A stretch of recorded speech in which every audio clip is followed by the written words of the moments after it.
अध्याय 4 का श्लोक 1। इसमें जो है कर्म योग को कैसे ज्ञान के रूप में लेना है और किस तरह से संन्यास का भाव रखना है उसके विषय में भगवान यहाँ पे हम लोगों को बताएंगे। ठीक है कि कर्म तो इस्लाम में समझे आसक्ति भाव से रहना है। कर्म योग हम लोग किए थे चैप्टर 3 में, आसक्ति भाव से रहना है। अभी यहाँ पर उस आसक्ति भाव को किस तरह से ज्ञान के लेवल में पहुँचाना है और फिर जो है अपने को संन्यास भाव में कैसे रखना है उसके विषय में यहाँ पे चर्चा होगी। भगवान शुरू ही कर रहे हैं, स्वयं ही बोलना।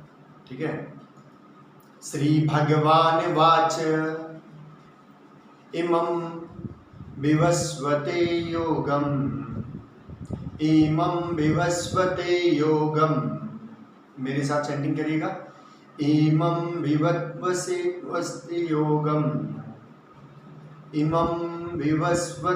योगम प्रोक्तवानहमव्ययम्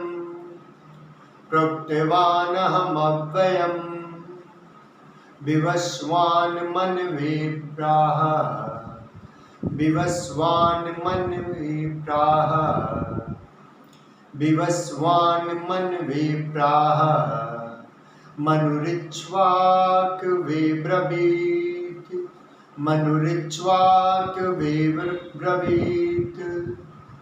एक बार और चैंटिंग करते हैं।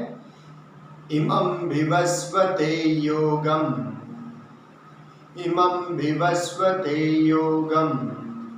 प्रोक्तवानहमव्ययम् विवस्वान् मनवे प्राह मनुरिच्वाक वे ब्रवीत। इसमें भगवान बोल रहे हैं कि ये जो योग जो है अव्यय, मतलब कभी ना समाप्त होने वाला अमर अजर जो ये योग है ना, ये अविनाशी है। ठीक है, ये सबसे पहले मैं जो है विवश से कहा था। विवश मतलब सूर्य से, सूर्य देव को सबसे पहले योग की शिक्षा भगवान बोल रहे हैं दिया था। अर्थात इसका मतलब यह निकल के आया कि सबसे पहले जो है, जो बोलते हैं ना मुक्त रूप में जो हुए थे योग साधना से, वो है सूर्य। ठीक है, मैंने जिनको मुक्ति प्राप्त हुआ, हाँ सूर्य है, उन्हें योग घटित हुआ था।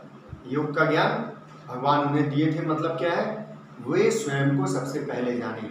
उसके बाद जब योग उन्हें प्राप्त हुआ तो वो मनवे को, मतलब मनु को दिए। ठीक है, मनु को वो चीज बताए और मनु जो है अपने पुत्र को इक्ष्वाकु जो है राजा थे, उनको जो है दिए। ठीक है, इस तरह से योग की परंपरा जो है शुरू हुई।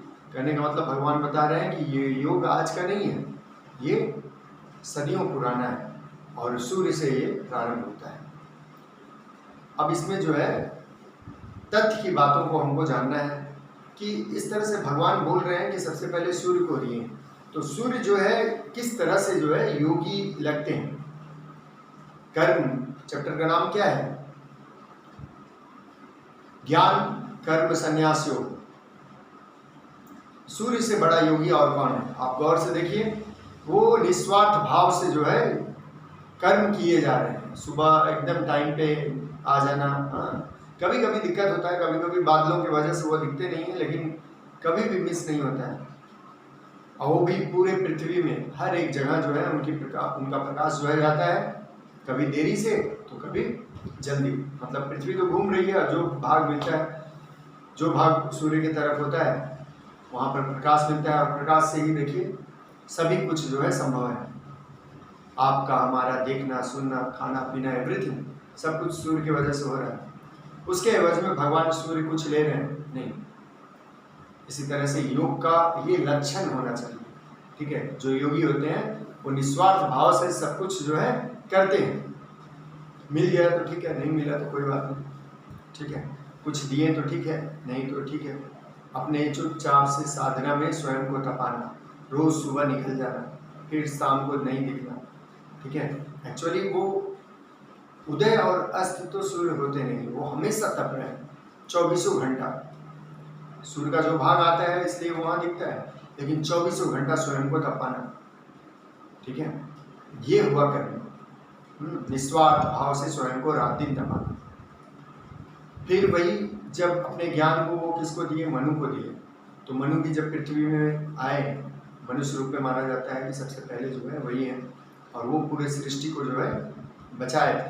हर जीव को जो है जब सृष्टि में प्रलय हुआ, नए युग का शुरुआत हुआ, तो सब जो है सृष्टि में जो भी जीव जंतु थे उनको बचा कर ले गए, माने नए सृष्टि का निर्माण करने के लिए।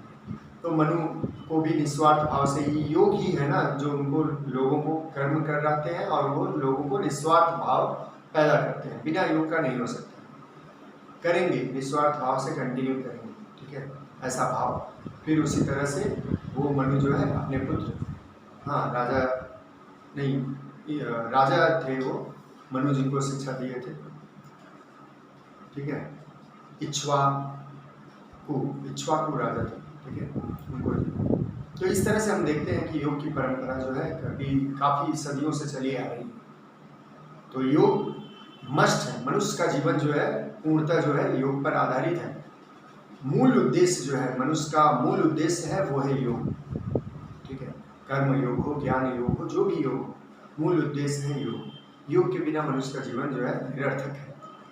अगर व्यक्ति योग में नहीं रहे, योग में मतलब वो फिजिकल जो एस्पेक्ट में हम लोग करते हैं वो नहीं, वो प्राइमरी स्टेज है, ताकि हमारा शरीर जो है बलवान रहे, सुसंगठित रहे, हम घंटों साधना में आंख बंद करके बैठ सकें।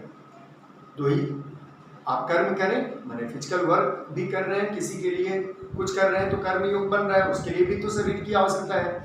और अगर आप ज्ञान योग के लिए साधना भी कर रहे हैं, उसके लिए भी शरीर की आवश्यकता है।